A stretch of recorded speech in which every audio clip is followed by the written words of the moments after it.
നമ്മുടെ സപ്ലയർ നമ്മുടെ supplier sand company ഒരു ഓഫർ നമുക്ക് തന്നിട്ടുണ്ട്. എന്താണ്? A discount of 5% if the company buys their sand in batches of 500 units at a time. Hello, welcome to Entry ACCA. My name is Emil Joseph. ഞാനിവിടെ ചെയ്യുന്നത് ACCAയിലെ F2 പേപ്പറായ management അക്കൗണ്ടിങ്ങിലെ EOQ വിത്ത് discount ആണ് ഇന്ന്. EOQവിൻ്റെ question പ്രാക്ടീസും നമ്മൾ കഴിഞ്ഞ 2 video ആയിട്ട് ചെയ്തിട്ടുണ്ട്. അതിൻ്റെ link ഡിസ്ക്രിപ്ഷനിലുണ്ട്. അത് കാണുക, പഠിക്കുക. അതോടൊപ്പം തന്നെ നിങ്ങൾക്കൊരു സന്തോഷ വാർത്തയും കൂടി അറിയിക്കുന്നു. എൻട്രി ആപ്പ് ACCA ആസ്പിറൻസിന് വേണ്ടിയിട്ട് ഒരു ന്യൂ ഇയർ അനുബന്ധിച്ച് ഒരു ഓഫർ നടത്തുന്നുണ്ട്. യുവർ ഇയർ 2025 എന്നാണ് ഓഫറിൻ്റെ പേര്.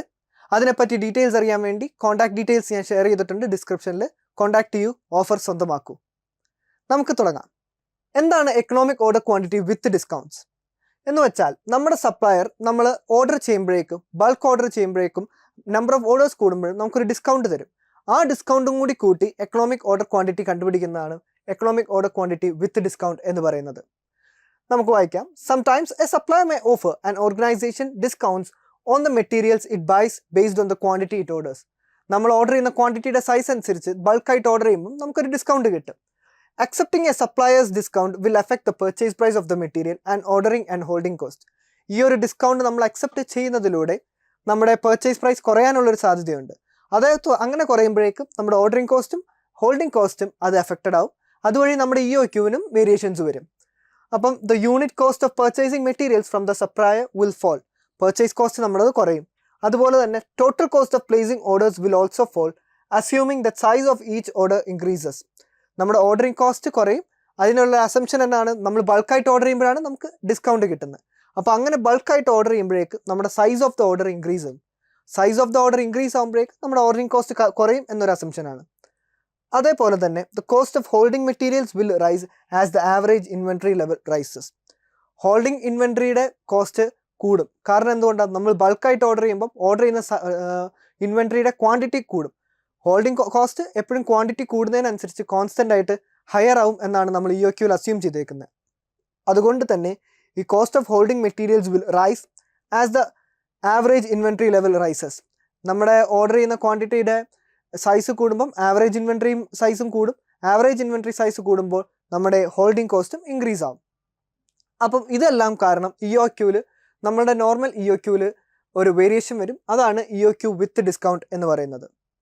അപ്പോൾ EOQ വിത്ത് ഡിസ്കൗണ്ടിൻ്റെ ഒരു അപ്രോച്ച് എങ്ങനെയാണെന്ന് വെച്ചാൽ, ഫസ്റ്റ് നമ്മൾ total inventory cost using EOQ, normal EOQ വെച്ച് നമ്മൾ ആദ്യം ഹോൾഡിംഗ് കോസ്റ്റും ഓർഡറിംഗ് കോസ്റ്റും എല്ലാം വെച്ച് നമ്മൾ നോർമൽ EOQ കണ്ടുപിടിക്കും. The total cost of purchasing the quantity of product needed for the year, the total ordering cost for the year, total holding cost for the year. ഇത് മൂന്നും നമ്മൾ നോർമൽ EOQ വെച്ച് കണ്ടുപിടിക്കും. ടോട്ടൽ ഇൻവെൻട്രിയുടെ cost, purchase ചെയ്യാനായിട്ടുള്ളൊരു cost, ordering കോസ്റ്റും holding കോസ്റ്റും. അതുകൊണ്ട് അതിൻ്റെ സെക്കൻഡ് സ്റ്റെപ്പിൽ ഇനി നമ്മൾ ആ ഡിസ്കൗണ്ടും കൂടി കൺസിഡർ ചെയ്യുവാണ്. The calculate the total inventory cost using discounted order quantity. നമ്മളിപ്പം ആ ഒരു ഡിസ്കൗണ്ട് റേറ്റ് അക്സെപ്റ്റ് ചെയ്തിട്ടുള്ള ഒരു ക്വാണ്ടിറ്റി വെച്ച് നമ്മൾ ഒന്നും കൂടി EOQ കണ്ടുപിടിക്കും. ഇതിനെയാണ് EOQ വിത്ത് ഡിസ്കൗണ്ട് എന്ന് പറയുന്നത്. The total cost of purchasing the quantity of product needed for the year. നമ്മൾ ആ ഒരു ഓർഡർ പർച്ചേസ് ചെയ്യുന്നതിൻ്റെ കോസ്റ്റ്, അതിൻ്റെ ഓർഡറിംഗ് കോസ്റ്റ്, അതിൻ്റെ ഹോൾഡിംഗ് കോസ്റ്റ്, ഇത് മൂന്നും നമ്മൾ ഡിസ്കൗണ്ടും കൂടി കണക്കിലെടുത്ത് നമ്മൾ കണ്ടുപിടിക്കും. ആദ്യം നോർമലായിട്ട് EOQ കണ്ടുപിടിക്കും, പിന്നെ EOQ വിത്ത് ഡിസ്കൗണ്ടും കൂടി നമ്മൾ കണ്ടുപിടിക്കും. ഇത് രണ്ടും കണ്ടുപിടിച്ചിട്ട് ഇതിനെ നമ്മൾ കമ്പയർ ചെയ്യും.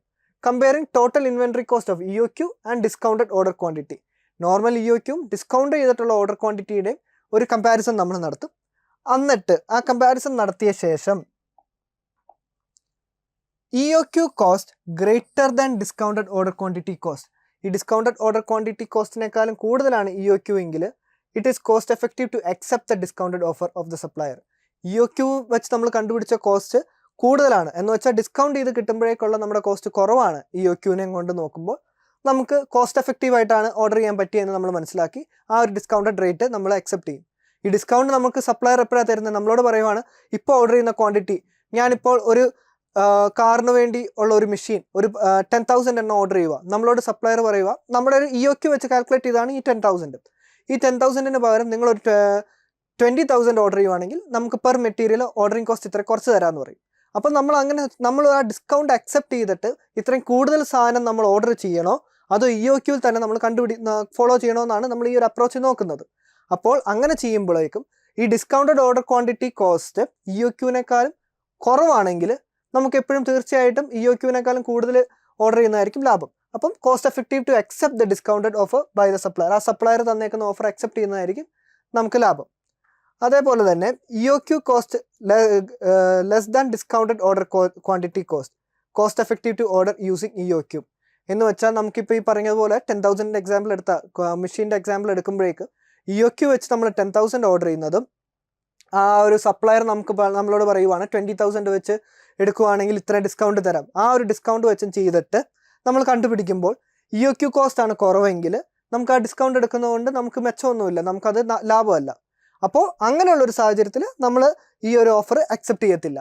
അതേസമയം ഡിസ്കൗണ്ടഡ് ഓർഡർ ക്വാണ്ടിറ്റി ആണ് EOQനേക്കാളും ഹയർ എങ്കിൽ നമ്മൾ ആ ഒരു ഓഫർ അക്സെപ്റ്റ് ചെയ്യും. ഇതിൻ്റെ ഒരു എക്സാമ്പിളിന് വേണ്ടിയിട്ട് നമുക്കൊരു ക്വസ്റ്റ്യൻ ചെയ്ത് നോക്കാം. Basic question. ഇതിൻ്റെ ക്വസ്റ്റ്യൻ പ്രാക്ടീസ് ആയിട്ട് നമുക്ക് വേറെ ചെയ്യാം. ഇപ്പോൾ ഇതൊരു എക്സാമ്പിൾ ക്വസ്റ്റ്യൻ ആണ്. ഇതിനകത്ത് എന്നതാണ് നമ്മളോട് കാൽക്കുലേറ്റ് ചെയ്യാൻ പറയുന്നത്? Total inventory cost for the year of taking up the discount. ഇതിനകത്ത് EOQ ഇല്ല, നമ്മൾ ആ ഡിസ്കൗണ്ട് മാത്രം എടുത്താൽ നമ്മൾ എങ്ങനെ ഇൻവെൻട്രി കോസ്റ്റ് കാൽക്കുലേറ്റ് ചെയ്യാം എന്നുള്ളതാണ് നമ്മൾ ഈ ക്വസ്റ്റ്യനിൽ ചെയ്യുന്നത്. ഒരു എക്സാമ്പിൾ ക്വസ്റ്റ്യൻ ആണ് കേട്ടോ. Glass company uses sand in its production process at A rate of 20,000 units per year. It's supplier sand company has offered A discount of 5. നമുക്ക് തന്നേക്കുന്ന ഓഫർ, നമ്മുടെ സപ്ലയർ ആരാ? നമ്മുടെ സപ്ലയർ സാൻഡ് കമ്പനി ഒരു offer നമുക്ക് തന്നിട്ടുണ്ട്. എന്താണ്? A discount of 5% if the company buys their sand in batches of 500 units at a time. നമുക്ക് നമ്മുടെ ഓർഡർ 500 യൂണിറ്റ്സിൻ്റെ ബാച്ചസ് ആയിട്ട് ഓർഡർ ചെയ്യുവാണെങ്കിൽ നമുക്കൊരു 5% ഡിസ്കൗണ്ട് തരാമെന്ന് പറയുന്നത്. The company has accepted the discount. ഈ ഒരു എക്സാമ്പിളിൽ നമ്മുടെ കമ്പനി ആ ഒരു ഡിസ്കൗണ്ട് അക്സെപ്റ്റ് ചെയ്തിട്ടുണ്ട്. Each unit of sand costs $40 before the discount. ഈ ബിഫോർ ഡിസ്കൗണ്ട് നമുക്ക് $40 ആയിരുന്നു. അപ്പോൾ ആഫ്റ്റർ ഡിസ്കൗണ്ട് എത്രയായിരിക്കും? അതിൻ്റെ 5% കുറച്ചിട്ട് 40നെ 95% എടുത്താൽ മതി. It costs $5 to hold 1 unit of sand for a year and $200 to place an order. നമുക്ക് CHഉം COയും ഒക്കെ തന്നിട്ടുണ്ട്. CH എന്ന ഹോൾഡിംഗ് കോസ്റ്റ് ആണ് ഒരു യൂണിറ്റിന് for a period of time. CO എന്നുള്ളത് ഓർഡറിംഗ് കോസ്റ്റ് ആണ്. അത് രണ്ടും നമുക്ക് തന്നിട്ടുണ്ട്. Calculate the total inventory cost for the year for taking up the discount. Discount തന്നെ നമ്മളോട് പറഞ്ഞത് തന്നെ 500 യൂണിറ്റ്സ് അറ്റ് എ ടൈം ആയിട്ട് എടുക്കുകയാണെങ്കിൽ 20,000 പെർ ഇയറിന് വരെ 500 യൂണിറ്റ്സ് ഇതായിട്ട് എടുക്കുകയാണെങ്കിൽ 5% ഡിസ്കൗണ്ട് നമ്മുടെ സപ്ലയർ സാൻഡ് കമ്പനി നമുക്ക് ഓഫർ ചെയ്തിട്ടുണ്ട്. അപ്പോൾ ഇതിൻ്റെ ഒരു ആൻസർ നോക്കിയാൽ പെർച്ചേസ് കോസ്റ്റിന് ഇതെങ്ങനെ എഫക്റ്റ് ചെയ്യും? ടോട്ടൽ പെർച്ചേസ് കോസ്റ്റ് 200,000 ആയിരുന്നു നമുക്ക് വേണ്ടത്.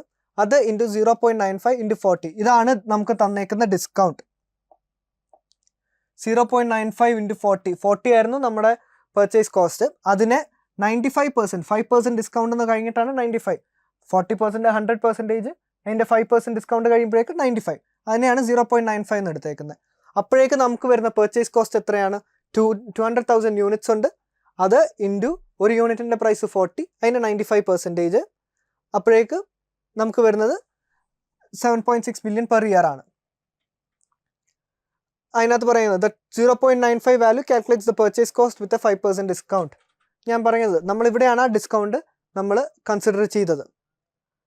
അത് കഴിഞ്ഞിട്ട് ടോട്ടൽ ഹോൾഡിംഗ് കോസ്റ്റ് ഡിസ്കൗണ്ട് ഇതിനകത്ത് കണ്ടുപിടിക്കുമ്പോഴേക്ക് ആവറേജ് ഇൻവെൻട്രി ലെവൽ, നമ്മളോട് ആവറേജ് ഇൻവെൻട്രി ലെവൽ കണ്ടുപിടിക്കാൻ നമ്മളോട് പറഞ്ഞ എത്രയാണ്? 500ൻ്റെ ബാച്ചസ് ആയിട്ട് എടുക്കാനാണ്. 500ൻ്റെ ബാച്ചസ് ആയിട്ട് ഒരു ഇൻവെൻട്രി എടുക്കുമ്പോൾ മാക്സിമം ഇൻവെൻട്രി 500, സ്റ്റോക്ക് വരുമ്പോഴേക്കും മാക്സിമം 500, മിനിമം എത്രയാണ്? 0%. അതിൻ്റെ ആവറേജ് എന്ന് പറയുന്നത് by 2.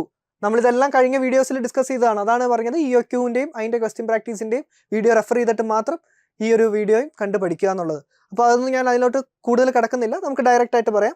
ആവറേജ് ഇൻവെൻട്രി ലെവൽ എന്നുള്ളത് 500 divided by 250 units. Holding cost എത്രയാണ്? ഈ ഒരു 250 ആവറേജ് ടോട്ടൽ ഹോൾഡിംഗ് കോസ്റ്റ് എന്നുള്ളത് എത്രയായിരുന്നു? EOQൻ്റെ ആപ്ലിക്കേഷനിലുള്ളതാണ്. Average inventory level into cost of holding ഒരു യൂണിറ്റിൻ്റെ. അപ്പോൾ ആവറേജ് ഇൻവെൻട്രി ലെവൽ നമുക്ക് കിട്ടി. അത് ഇൻറ്റു ഒരു കോസ്റ്റിൻ്റെ ഹോൾഡിംഗ് കോസ്റ്റ് എത്രയാണ്? $5 നമ്മൾ ക്വസ്റ്റ്യനിൽ കണ്ടത്. അത് ഇൻറ്റു 250 ചെയ്യുമ്പോൾ ടോട്ടൽ ഹോൾഡിംഗ് കോസ്റ്റ് കിട്ടും. അടുത്ത total ordering cost. Number of holding cost കണ്ടുപിടിക്കാനായിട്ട് number of orders into cost of ordering 1 unit ആണ്. നമ്പർ ഓഫ് ഓർഡേഴ്സ് എത്രയാണ്? നമുക്ക് 200,000 ആണ് നമുക്ക് ആവശ്യമുള്ളത്. ഒരു ബാച്ചിൽ 500 ആകുമ്പോഴേക്കും 200,000 ഡിവൈഡഡ് ബൈ 500, 400 ഇയർ. ഇതായിരിക്കും നമ്മുടെ നമ്പർ ഓഫ് ഓർഡേഴ്സ്.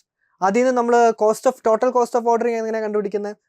ആ കിട്ടിയ നമ്പർ ഓഫ് ഓർഡേഴ്സിനെ ഒരു കോസ്റ്റ് ഓഫ് ഓർഡറിംഗ് CO എന്നുള്ളത് കോസ്റ്റ് ഓഫ് ഓർഡറിങ് 1 യൂണിറ്റ്, അത് മൾട്ടിപ്ലൈ ചെയ്യുമ്പോൾ 400 ഇൻറ്റു $200 80,000 പെർ ഇയർ ആയിരിക്കും നമ്മുടെ ടോട്ടൽ ഓർഡറിങ് കോസ്റ്റ് എന്നത്. ഈ ഒരു ടോട്ടൽ ഓർഡറിങ് കോസ്റ്റും ടോട്ടൽ ഹോൾഡിംഗ് കോസ്റ്റും പെർച്ചേസ് കോസ്റ്റും കൂടി കണ്ടുപിടിച്ചാൽ ഇൻവെൻട്രിയുടെ കോസ്റ്റ് കണ്ടുപിടിക്കാൻ എളുപ്പമല്ലേ? ടോട്ടൽ ഇൻവെൻട്രി കോസ്റ്റ് എന്നുള്ളത് എത്രയാണ്? The total inventory cost for the year is, ഇത് മൂന്നിൻ്റെയും സമ്മാണത്. എന്ന് വെച്ചാൽ നമ്മുടെ പെർച്ചേസ് കോസ്റ്റ് 7.6, അത് plus total holding cost $1250 plus total ordering cost 80,000, അത് ചെയ്യുമ്പോഴേക്ക് നമുക്ക് ടോട്ടൽ ഇൻവെൻട്രി കോസ്റ്റ് കിട്ടും. അപ്പം ഇങ്ങനെയാണ് EOQ വിത്ത് ഡിസ്കൗണ്ടിനെ പറ്റി നമ്മൾ ഡിസ്കസ് ചെയ്തു. ഇതിനെപ്പറ്റി വല്ല ഡൗട്ടും ഉണ്ടെങ്കിൽ നിങ്ങൾ കമൻറ്റ് സെക്ഷനിൽ കമൻറ്റ് ചെയ്യുക. നമ്മുടെ മെൻറ്റേഴ്സ് നിങ്ങളെ അസിസ്റ്റ് ചെയ്യുന്നതായിരിക്കും. താങ്ക്